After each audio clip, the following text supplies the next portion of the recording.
जी, सो copy कर लिया, देखें ये। So do you understand the difference between limit of proportionality and elastic limit? Conclusion कर रहा हूँ, एक दफा फिर से सुन लें। Limit of proportionality is the point up to which force and extension remain proportional. यानी अगर मैं कहूँ कि लिमिट ऑफ प्रोपोर्शनैलिटी के बाद क्या होता है, तो आप कहेंगे लिमिट ऑफ प्रोपोर्शनैलिटी के बाद force and extension directly proportional नहीं रहती, या एक्सटेंशन सेम रेशो में नहीं बढ़ती बल्कि जरा ज्यादा बढ़ जाती है। लेकिन क्या लिमिट ऑफ प्रोपोर्शनैलिटी के बाद वो इलास्टिक डिफॉर्मेशन में रहता है? यस, लिमिट ऑफ प्रोपोर्शनैलिटी के बाद भी वो इलास्टिक डिफॉर्मेशन में रहता है। और लिमिट ऑफ प्रोपोर्शनैलिटी क्रॉस करने के बाद भी अगर आप उसको अनलोड करें, मतलब फोर्स को हटाएं, तो वो एग्जैक्टली सेम ग्राफ बनता है और वापसी जीरो पे आ जाता है। इलास्टिक लिमिट क्या होती है?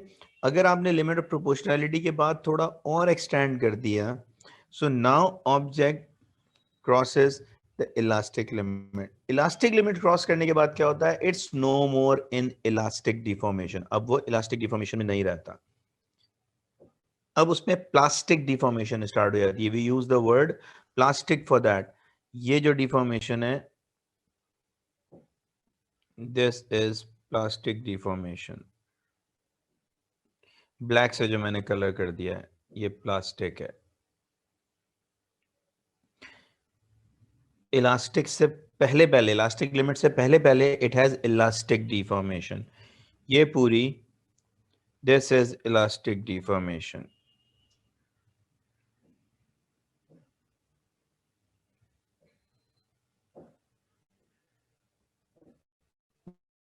ये इलास्टिक डिफॉर्मेशन थी। इसके आगे तो आपने जो ग्राफ बनाया हुआ उसी पे लिख लें प्लास्टिक और इलास्टिक। इलास्टिक लिमिट के बाद, so between limit of proportionality and elastic limit, elastic deformation ही होती है, यानी लिमिट ऑफ प्रोपोर्शनैलिटी क्रॉस होने के बाद भी। इलास्टिक लिमिट क्रॉस होने के बाद इफ यू अनलोड, जैसे कि ये अनलोडिंग का ग्राफ है जो वापसी आ रहा है, this is unloading. So elastic limit cross होने के बाद if you unload, what what happens? It does not come back to the same point. It has shown permanent deformation. This is permanently deformed.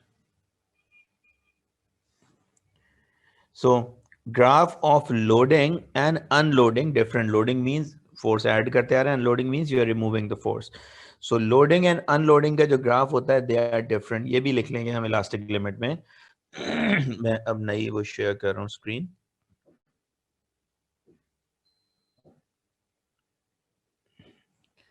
Elastic limit को ही further define कर रहे हैं अभी। Few more points for elastic limit.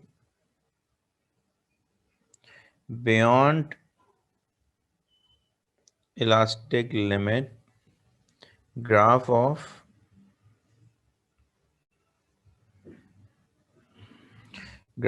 loading and unloading is different,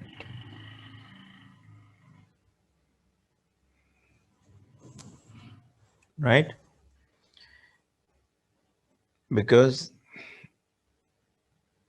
there is a loss of energy.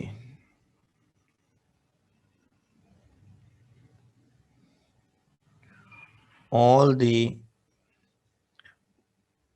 work done is not recovered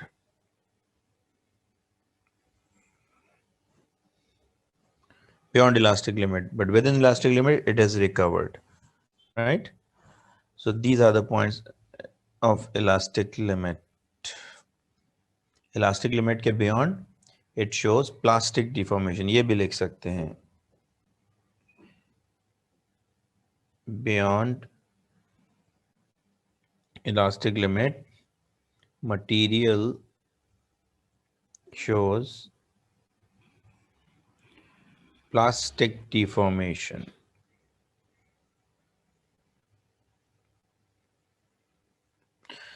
Plastic deformation, right? अब actually springs में, spring को अगर notice करो तो spring has a very high elastic limit, right? You can extend it to a very high point and it doesn't come back, and it does not show permanent deformation. So spring has a larger elastic region. Spring, springs has large elastic deformation.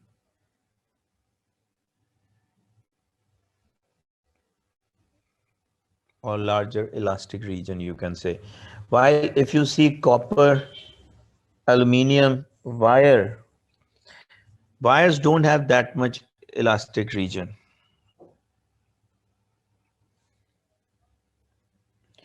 Okay. हाँ मैं बता रहा हूँ राकिन, elastic ये आपकी copper wire वगैरह हैं, copper wire के अगर आप ग्राफ बनाते हैं फोर्स एंड एक्सटेंशन का, तो it is something like this,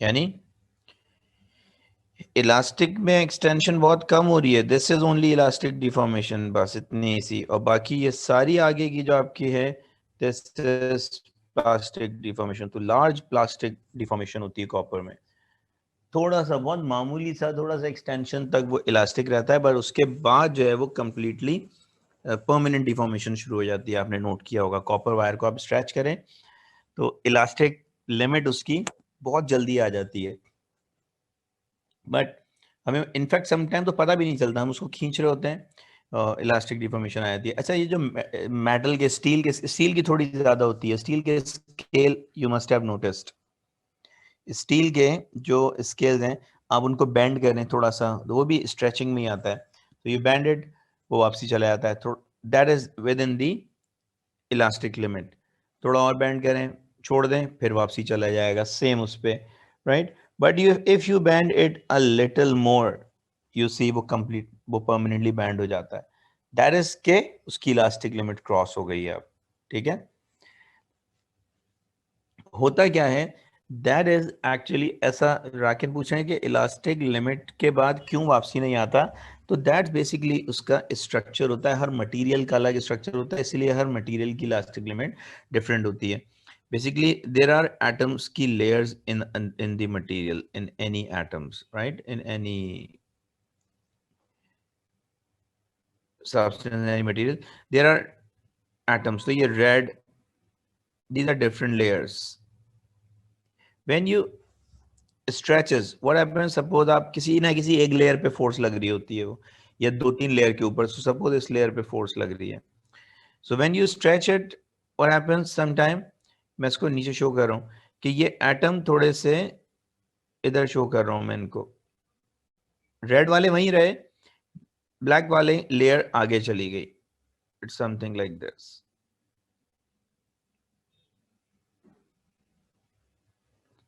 तो ये थोड़ा सा आप देख रहे हैं आगे आ गया रेड के एटम्स, मैं ऊपर ही वाले ब्लैक वाले एटम्स को दोबारा मैंने शो किया,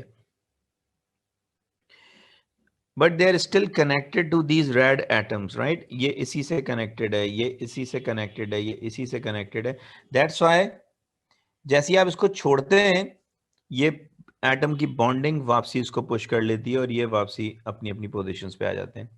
but if you extend them further then what happens, होता ये है कि ये रेड वाली लेयर थी, अगर आप जरा ज्यादा पुश कर दें तो पॉसिबिलिटी होती है कि वो ब्लैक वाला एटम यहां से मूव करके यहां आ गया है, अब वो नए एटम्स की रेंज में आ जाता है। सो होता क्या है, इंस्टेड ऑफ पुराने वाले एटम उसकी नए एटम से बॉन्डिंग हो जाती है। सो जब तक के एटम्स की लेयर इस रेंज में रहती है कि वो पुरानी एटम्स के साथ ही बॉन्डेड है, रेड वाला पूरा एक प्रीवियस लेयर है, सो ब्लैक एटम्स को खींचते हैं, मे बी रेड वाले एटम वापसी उनको खींच लें अपनी पोजीशंस पे, बट अगर ज्यादा फोर्स लगा देते हैं तो now black layer moves ahead और वो नेक्स्ट एटम से, हर ब्लैक एटम जो है वो नेक्स्ट एटम से बॉन्ड बना लेता है, This is when they have permanent deformation. All right, so that is in the atomic structure. आपको जरूरत नहीं है वैसे ही है ना आपसे पूछेंगे, but because you asked, I explained it.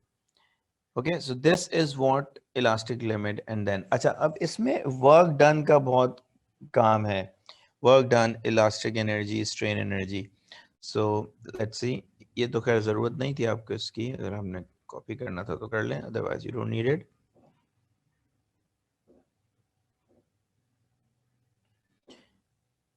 We call it elastic potential energy और elastic strain energy, बहुत सारे नाम हैं. Elastic strain energy or elastic potential energy. What is this? Work done on a material up to its elastic limit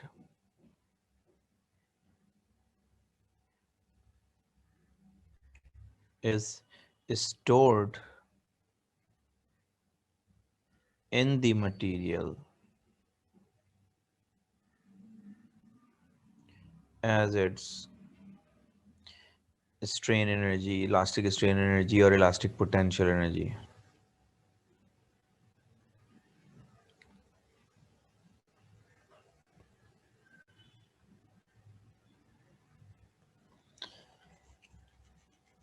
क्या मतलब है?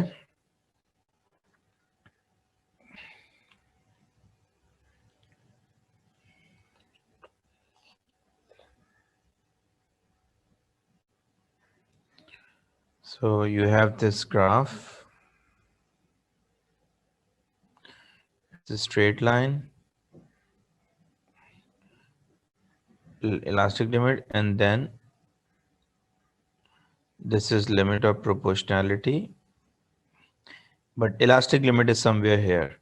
And elastic limit is not crossed yet.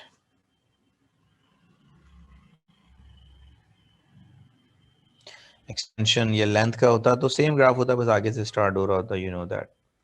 So if you extend this graph, अच्छा हाँ मैंने अभी K के बारे में बात नहीं करी, sorry यार, स्प्रिंग कांस्टेंट के चलो बताता हूँ उसके बारे में. सो ये जो एरिया है under the graph, this area, how will you calculate this? Straight line, and इसको अलग से ट्रेपीजियम कंसीडर करके you calculate this total area. Let's say A and B अलग अलग है, area of triangle plus area of trapezium. So this area is, अगर सिर्फ एक काम करें पहले, बल्कि एक काम करते हैं, सिर्फ यहां तक देख लें. सपोज स्ट्रेट लाइन तक, अभी लिमिट ऑफ प्रोपोर्शनैलिटी तक अगर है, so this is F, this is E. So this area is work done. Work is equals to half F E. Area of force extension graph is work done. The work done is half FE, right? This work done is actually strain energy. It will store in the spring, and when you release it, it will recover as kinetic energy most of the time, right? Spring को अगर compress करके छोड़ते हैं, it starts moving ना. So जितनी strain energy उसमें store होती है, the same amount of kinetic energy most of the time it gives you. So FE को I can write as, because F बराबर है किसके? KE के. So work done is half K E squared. So these are the two formulas for strain energy. Half Fe or half Ke square, where K is the spring constant.